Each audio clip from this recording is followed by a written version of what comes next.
Hey everyone and welcome back. So today we will be discussing about best travel insurance for UK from India, and this one is actually pretty decent. So you can see we have a couple of different options in here.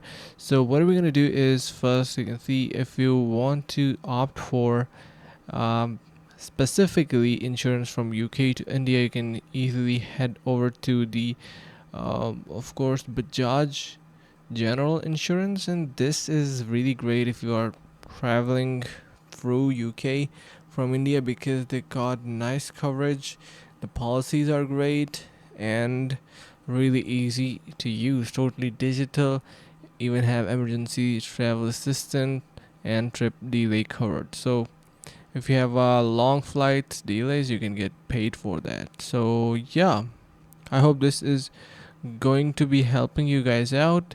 Thank you so much for watching, guys. Make sure to subscribe and see you in the next video.